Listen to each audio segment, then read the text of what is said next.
Hi dear friends, എല്ലാവർക്കും പുതിയൊരു വീഡിയോയിലേക്ക് സ്വാഗതം. ഇന്നത്തെ വീഡിയോയിൽ ഡിസ്കസ് ചെയ്യാൻ പോകുന്നത് പ്രഗ്നൻസി പീരീഡിൽ ഏതൊക്കെ skin care and beauty products ആണ് യൂസ് ചെയ്യാവുന്നത്, അതുപോലെ തന്നെ ഏതൊക്കെ പ്രൊഡക്ട്സ് ആണ് ഹാംഫുൾ ആയിട്ടുള്ളത്, യൂസ് ചെയ്യാൻ പാടില്ലാത്ത ഏതൊക്കെയാണെന്നാണ് നോക്കാൻ പോകുന്നത്. പിന്നെ എൻ്റെ ഈ ചാനൽ സബ്സ്ക്രൈബ് ചെയ്തിട്ടില്ല എങ്കിൽ സബ്സ്ക്രൈബ് ചെയ്യുക, കൂടെ ലൈക്ക് തന്നും സപ്പോർട്ട് ചെയ്യുക. നമുക്കറിയാം, ഇന്ന് മാർക്കറ്റിൽ ഒട്ടനവധി ബ്രാൻഡ്സാണ്, മേക്കപ്പ് ബ്രാൻഡ്സാണ് തമ്മിൽ കോമ്പീറ്റ് ചെയ്യുന്നത്. അപ്പോൾ കൺസ്യൂമേഴ്സ് ആയിട്ടുള്ള നമ്മളെ ശരിക്കും കൺഫ്യൂസാണ് ചെയ്യുന്നത്. പണ്ടൊക്കെ അമ്മമാർ ഗർഭാവസ്ഥയിലാകുമ്പോൾ സ്ത്രീകളോട് പറയും പൗഡറൊന്നും യൂസ് ചെയ്യരുതെന്ന്, അങ്ങനെ ഒരു കെമിക്കൽ പ്രൊഡക്ട്സും യൂസ് ചെയ്യാതിരിക്കുന്നത് നല്ലതെന്ന്. പക്ഷെ ഇപ്പോൾ അത് പറഞ്ഞു കഴിഞ്ഞാൽ തിരിച്ച് നല്ലത് പറയും.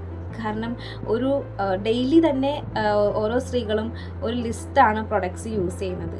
അതായത് സൺസ്ക്രീൻ, മോയ്സ്ചറൈസർ, സിറംസ്, അങ്ങനെ ഒരുപാട് പ്രൊഡക്ട്സ് യൂസ് ചെയ്യുന്നുണ്ട് ഒരു ദിവസം തന്നെ. അപ്പോൾ അങ്ങനെ ഇരിക്കുമ്പോൾ നമ്മുടെ ഈ മോഡേൺ വേൾഡിൻ്റെ ആ ചേഞ്ചാണ് നമ്മളിവിടെ പറയുന്നത്, അല്ലേ? അപ്പോൾ ഈ ഒരു ചേഞ്ച് കൊണ്ട് നമ്മളിപ്പോൾ പ്രഗ്നൻസി ടൈമിലും നമ്മളത് തന്നെയാണ് ഫോളോ ചെയ്യുന്നത്. അപ്പം ഈ പ്രൊഡക്ട്സ് യൂസ് ചെയ്യുമ്പോൾ അതിൽ സേഫ് ഏതാണെന്ന് ഇപ്പോഴും എല്ലാവർക്കും കൺഫ്യൂസ്ഡ് ആണ്. അപ്പോൾ സേഫ് ഏതൊക്കെയാണ് ഡേഞ്ചറസ് എന്നുള്ളത് നമ്മൾ ഈ ഒരു വീഡിയോയിൽ ക്ലിയർ ആയിട്ട് പറയുന്നുണ്ട്. അപ്പോൾ വീഡിയോ ഫുള്ളായിട്ട് കാണുക. ബേസിക്കലി ഇപ്പോൾ എല്ലാവരും യൂസ് ചെയ്യുന്ന പ്രൊഡക്ട്സ് ഏതൊക്കെയാണ്? ഇപ്പോൾ ഞാൻ നേരത്തെ തന്നെ പറഞ്ഞ moisturiser, sunscreen, serums, body lotions ഒക്കെയാണ്, അല്ലേ? പക്ഷേ പ്രഗ്നൻസി പീരീഡിൽ ഇതൊക്കെ യൂസ് ചെയ്യുമ്പോൾ ഈ ഓരോ പ്രൊഡക്ട്സിലും ഉൾപ്പെട്ടിരിക്കുന്ന കണ്ടൻസ് എന്തൊക്കെയാണെന്നാണ് നമ്മൾ അറിയേണ്ടത്. അപ്പോൾ യൂസ് ചെയ്യാൻ പാടില്ലാത്ത കണ്ടൻസ് ആണ് ഇപ്പോൾ ഞാൻ പറയാൻ പോകുന്നത്. അപ്പോൾ ആദ്യത്തേത് റെറ്റിനോയിഡ്സ് ആണ്, അഥവാ വൈറ്റമിൻ എ. ഇത് ആൻറ്റി ഏജിങ് പ്രോപ്പർട്ടിയാണ്. പിന്നെ it fight against acne. Retinoids നമ്മൾ ടോപ്പിക്കലി യൂസ് ചെയ്യുമ്പോൾ അത് റെറ്റിനോൾ ആണ്. ഇതിൽ too much of vitamin A content ആണ് ഉള്ളത്. ഇത് ഫീറ്റൽ ഡിഫോമിറ്റീസ് വരാനാണ് സാധ്യത ഉണ്ടാക്കുന്നത്. So don't use it. Okay. പിന്നെ വരുന്നത് കെമിക്കൽ സൺസ്ക്രീൻ. നമുക്കറിയാം, കെമിക്കൽ സൺസ്ക്രീൻസ് ആണ് കൂടുതലും ഉള്ളത്.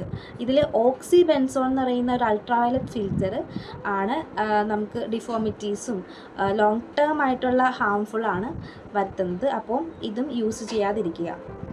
ഹൈഡ്രോക്വിൻ നമ്മൾ ടോപ്പിക്കലി യൂസ് ചെയ്ത് കഴിഞ്ഞിട്ടുണ്ടെങ്കിൽ ബ്ലഡ് സ്ട്രീമിലൂടെയാണ് ഇത് ഉള്ളിലേക്ക് പോകുന്നത്. അങ്ങനെ ഇത് നമ്മുടെ ഓരോ ബോഡി പാർട്സിൽ, അത് ഇൻറ്റേർണൽ ഓർഗൻസിലാണ് നമുക്ക് ഹാംഫുൾ വരുത്തുന്നത്.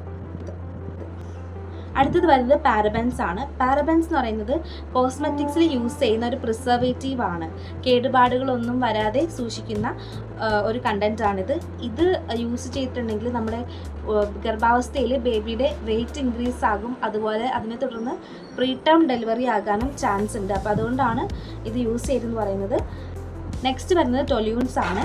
ടൊല്യൂൺസ് എന്ന് പറയുന്ന ഈ ഒരു കണ്ടൻറ്റ് നെയിൽ പോളിഷിലാണ് ഏറ്റവും കൂടുതൽ കാണുന്നത്. ഇതും ബർത്ത് ഇഫക്ട്സ് വരാൻ സാധ്യത ഉണ്ടാക്കുന്നു. ലാസ്റ്റ് വൺ ട്രിക്ലോസാൻ ആണ്. ട്രിക്ലോസാൻ എന്ന് പറയുന്നതും നമ്മൾ നേരത്തെ പറഞ്ഞ പോലെ പാരബൻസിനെ പോലെ ഒരു പ്രിസർവേറ്റീവ് ആണ്. ട്രിക്ലോസാൻ സോപ്പ്, ടൂത്ത് പേസ്റ്റ് ഇതിലെല്ലാം ഉള്ളതാണ്. അപ്പോൾ ഈ ഒരു കണ്ടൻറ്റ് അടങ്ങിയിട്ടുള്ള പ്രൊഡക്ട്സ് മാക്സിമം മേടിക്കാതിരിക്കുക. അപ്പോൾ ഇത് ശ്രദ്ധിച്ചാൽ മതി. ഈ ഓരോ കെമിക്കൽ പ്രൊഡക്ട്സും നമ്മളുടെ പ്രഗ്നൻസി പീരീഡിൽ ഹാംഫുൾ ആണ്. അപ്പോൾ ശ്രദ്ധിക്കുക. പിന്നെ ഏറ്റവും കൂടുതൽ സംശയമുള്ളത് എല്ലാവർക്കും, എനിക്കടക്കം വന്നൊരു സംശയം എന്താണെന്ന് വെച്ചാൽ, ലിപ്സ്റ്റിക്ക് നമ്മൾ പ്രഗ്നൻസി പീരീഡിൽ യൂസ് ചെയ്യുന്നത് സേഫ് ആണോ എന്ന്. കാരണം നമ്മൾ ലിപ്സ്റ്റിക്ക് ഇല്ലാതെ എങ്ങോട്ടും പോയില്ല. ഇപ്പോൾ വീട്ടിൽ നിന്നാലും പുറത്ത് പോയാലും എപ്പോഴും നമ്മൾ ലിപ്സ്റ്റിക്ക് യൂസ് ചെയ്യും.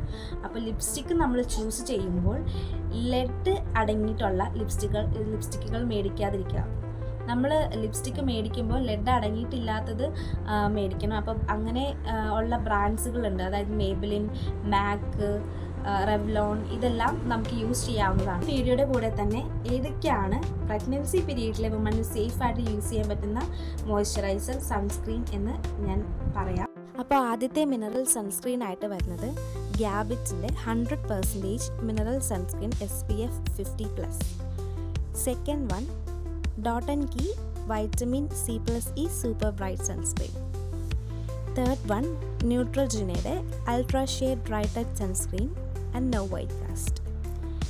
ഇനി നല്ല മോയ്സ്ചറൈസർ ഏതൊക്കെയാണെന്ന് നോക്കുകയാണെങ്കിൽ Dr. Sheth's Ceramide and Vitamin C Moisturizer.